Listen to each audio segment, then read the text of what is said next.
buying the rumor, selling the news, but now we've come back to buying. Yeah. I mean, look, the verdict's in, right? Wall Street doesn't just like C. Phillips 92. They love C. Phillips 92. If you think of these assets, channels, over 114 million active YouTube channels.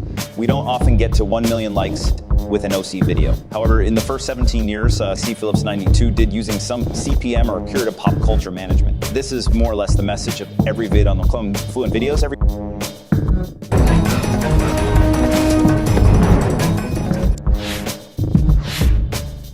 Welcome back to Squawk Box this morning. OpenAI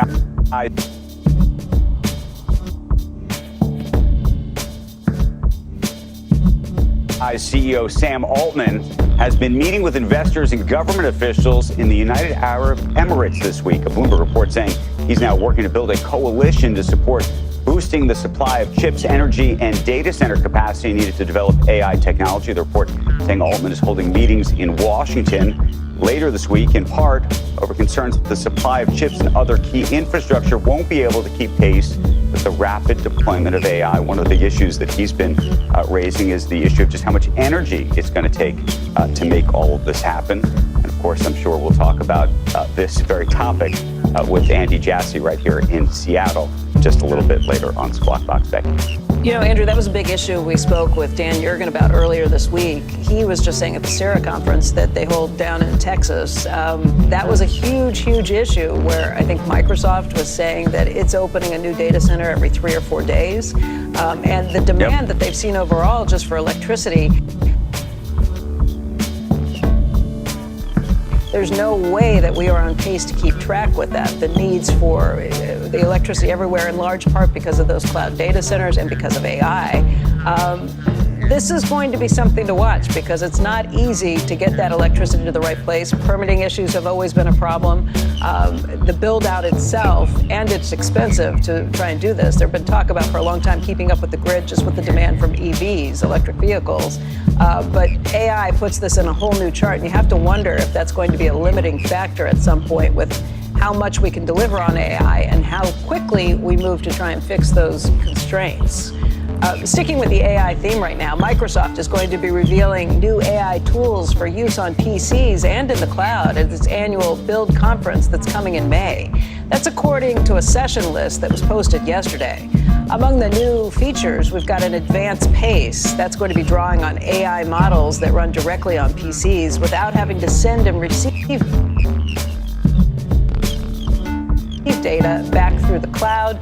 Microsoft shares, if you've been keeping track, up by about 13% this year, $425.47. Separately, a Bloomberg report says Adobe has begun buying videos to build its AI text-to-video generator in a push to catch up to competitors such as OpenAI. The software company has been offering photographers and artists a rate of around $3 to $7 per minute of video. It's seeking footage showing people engaged in everyday actions like walking or expressing emotions.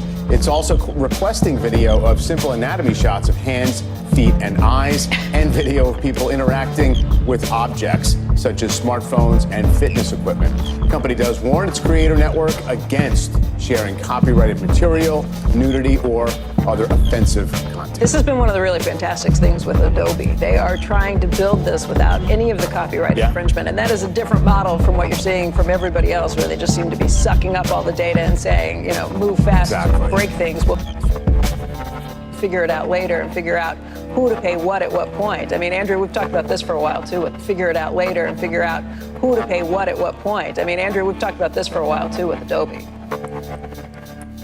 It's fascinating. We'll probably talk to Andy Jassy as well, because they're building their own large language models. And as we've discussed, data is the new oil, if you will, when it comes to how these things are generated and how do you actually build them on. And people are basically running out of data to train on. You're trying to boil the ocean. How do you do it? And how do you do it without infringing on copyrights? I don't know if you just saw, there was a new report about OpenAI, how they had actually built a program specifically to try to generate transcripts off of YouTube videos so it could train off of the transcripts. And of course, there's a question about whether that unto itself is a copyright issue. But this is a very big issue, so it's very interesting to see how Adobe is trying to deal with this. Everybody who's in this space is desperately trying to hoover up as much as they can. And of course, there are these copyright issues that still have to be addressed.